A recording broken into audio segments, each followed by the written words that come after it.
Selamat siang buat kita semua. Siang. Baik, pada hari ini kita akan belajar ya, melalui WA Group, dan Bapak harap anak-anak kami bisa mengikutinya dengan baik dan jangan ada yang main-main, sehingga proses belajar kita pada siang hari ini melalui berjalan dengan baik. Baik, sebelum kita memulai proses belajar mengajar kita pada siang hari ini, kita sebagai orang yang percaya, kita awali aktivitas kita dengan doa. Jadi saya mohon salah satu anak-anak kami yang bisa memimpin kita di dalam doa. Saya, Ada? Pak. Ya, siapa? Saya. Siapa? Siapa yang memimpin doa? Halo, siapa yang memimpin doa tadi? Si Senia. Senia, oke, silakan. Baik.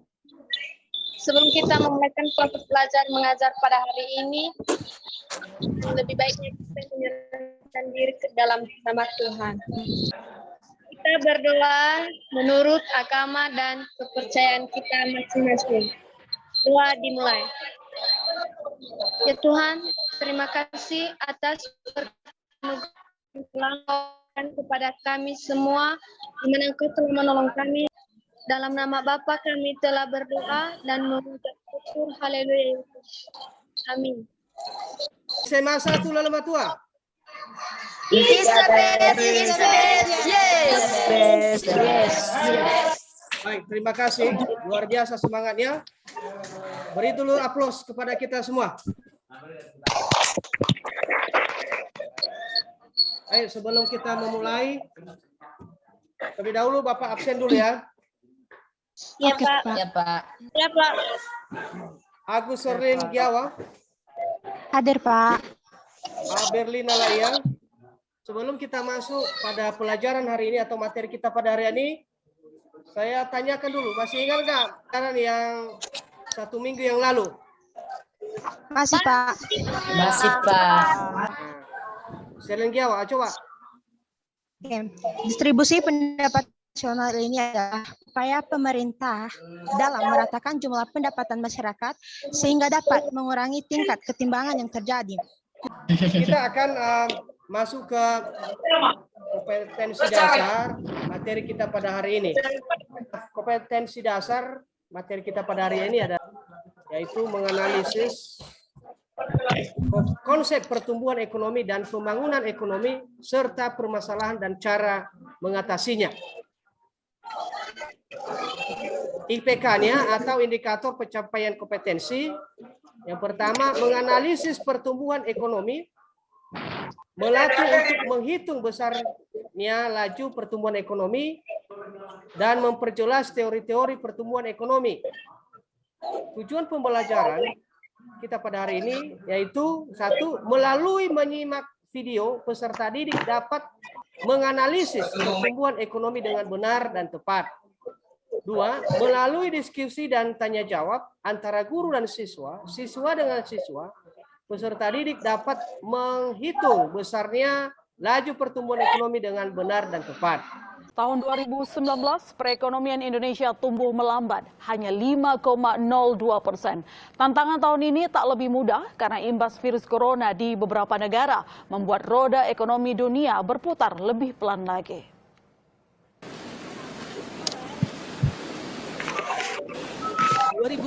Menjadi tahun menantang bagi Indonesia.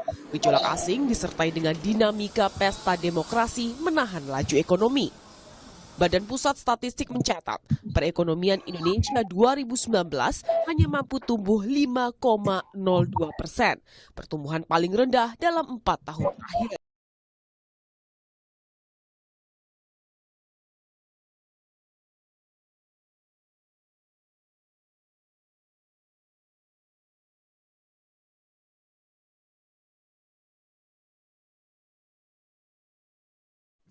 Baik, bagaimana? Sudah disimak videonya? Halo, sudah disimak videonya? Sudah, Pak.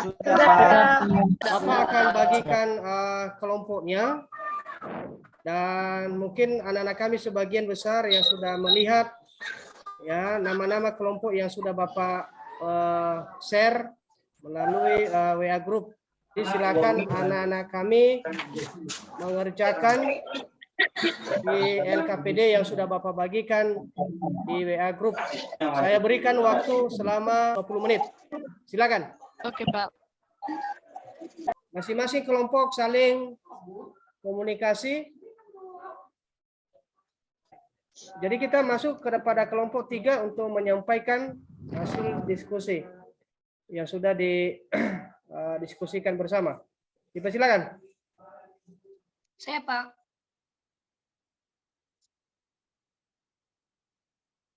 Silakan, Lena Angelin Hulu.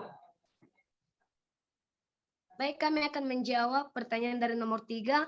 Berdasarkan video yang telah ditayangkan, coba analisis dan bandingkan pertumbuhan ekonomi di Indonesia dari tahun 2016 sampai 2019. Apakah terjadi peningkatan atau penurunan? Di tahun berapa terjadi peningkatan dan di tahun berapa juga terjadi penurunan? Nah, pada tahun 2016 terjadi peningkatan pertumbuhan ekonomi dengan jumlah 5,03%. Dan pada tahun 2017 terjadi lagi peningkatan pertumbuhan ekonomi dengan jumlah 5,07%. Dan pada tahun 2018 terjadi peningkatan pertumbuhan ekonomi dengan jumlah 5,17%. Akan tetapi pada tahun 2019 pertumbuhan ekonomi menurun secara drastis dengan jumlah 5,02% karena adanya penyebaran COVID-19. Nah, kesimpulannya pada tahun 2016 sampai 2019 terjadi pertumbuhan ekonomi. Sekian dan terima kasih. Baik, terima kasih atas kelompok 3. Dan Bapak persilakan untuk kelompok yang lain kalau ada tanggapan atau masukan dari hasil diskusi kelompok 3. Dipersilakan. Ada, Pak. Ya, dipersilakan Ardianto Laya. Saya mau bertanya kepada kelompok 3 bahwa telah dijelaskan tadi pada tahun 2016 sampai 2017 terjadi 2016 sampai 2018 terjadi peningkatan pertumbuhan ekonomi dan pada tahun 2019 terjadi penurunan pertumbuhan ekonomi.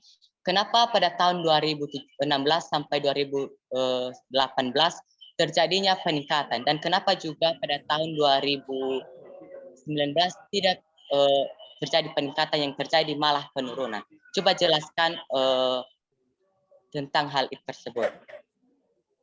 Baik, terima kasih atas pertanyaan yang diajukan oleh kelompok 1 oleh Ardianto dan kepada kelompok 3 untuk memberikan tanggapan.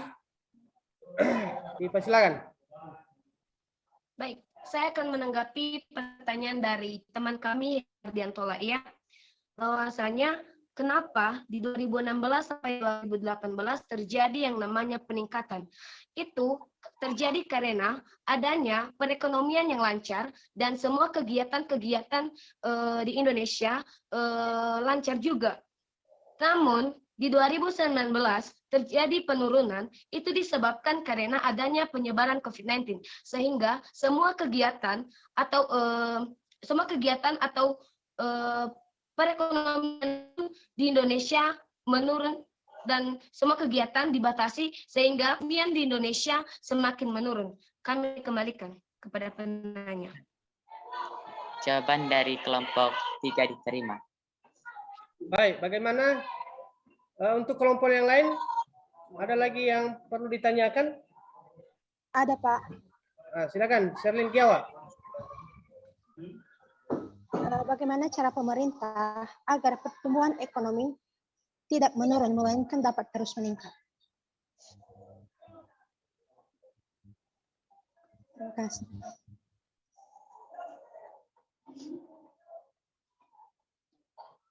Baik, dipersilakan untuk kelompok penyaji tadi. Nah, seperti yang kita tahu, akibat atau penyebab terjadinya penurunan perekonomian itu karena adanya penyebaran cara pemerintah agar perekonomian semakin berlanjut atau meningkat. Menurut saya itu tergantung dari berkurangnya penyebaran virus corona. Karena adanya penyebaran seperti yang saya jelaskan tadi, adanya penyebaran virus corona, semua kegiatan-kegiatan di Indonesia dibatasi sehingga sehingga perekonomian di Indonesia semakin menurun. Nah, salah satu cara agar perekonomian itu bisa meningkat itu melalui dengan kerumunan dijauhi dan sehingga penyebaran COVID-19 dapat berkurang sehingga perekonomian Indonesia dapat tumbuh kembali dan pulih kembali. Kami kembalikan. Baik, jawaban atau pendapat yang sangat luar biasa. Untuk kelompok penanya tadi, apakah sudah cukup puas dengan tanggapan dari kelompok 3? Kepada penanya tadi, Sherlyn, bagaimana Sherlyn? Sherlyn jawab? Iya Pak, sudah pas, berterima. Oke, terima kasih. Untuk kelompok yang lain masih ada? Ada yang perlu lagi ditanyakan? Tidak ada? Tidak, Pak. Ya, jadi perlu Bapak simpulkan. Ya, jadi dari soal pertama tadi, ya tentang efek daripada COVID-19 atau pandemi COVID-19 yang terjadi di seluruh belahan dunia yaitu tahun 2019. Ya, di mana pertumbuhan ekonomi pada sebelumnya mulai tahun 2016 sampai tadi 2018 yaitu mengalami peningkatan. Ya, mulai dari 2016 0,3%, 2017 itu 5,7%, 2018 5,17% itu mengalami peningkatan setiap tahun. Dan di tahun 2019 itu mengalami pemerosotan karena akibat atau efek daripada COVID-19 yaitu 5,2%. Jadi anak-anak kami tadi sudah memberikan tanggapan atau pendapat mengenai video yang tadi kita tonton bersama. Jadi terima kasih, cukup luar biasa. Anak-anak kami bisa berpikir secara kritis, ya, bisa langsung menanggapi dan mencermati daripada video yang sudah anak-anak kami tadi tonton bersama. Cukup sekian yang boleh Bapak sampaikan kepada anak-anak kami pada siang hari ini. Dan kita akhiri, sebelum kita pulang, mari kita menyerahkan lagi kehidupan kita ke dalam tangan Tuhan Yang Maha Kuasa. Baik, sebelum kita mengakhiri pelajaran kita pada hari ini, alangkah baiknya kita berserah diri kepada Tuhan. Kita berdoa sesuai dengan agama dan keyakinan kita masing-masing. Telah dimulai. Tuhan Allah kami yang bertata dalam kerajaan surga, kembali kami mengucap syukur, memuji dan memuliakan nama-Mu. Di mana Engkau tolong kami ya Bapa, dari awal, pertengahan, hingga sampai akhir pada mata pelajaran kami ini, Engkau yang selalu beserta dengan kami. Tidak ada balasan dari kami ya Bapa. Kita berdoa sesuai dengan agama dan keyakinan kita masing-masing. Telah dimulai. Tuhan Allah kami yang bertata dalam kerajaan surga, kembali kami mengucap syukur, memuji dan memuliakan nama-Mu. Dalam nama Yesus kami telah berdoa dan mengucap syukur. Haleluya. Amin. Baik, terima kasih. Saya sapa kita semua. Selamat siang. Ya, Bu. Ya.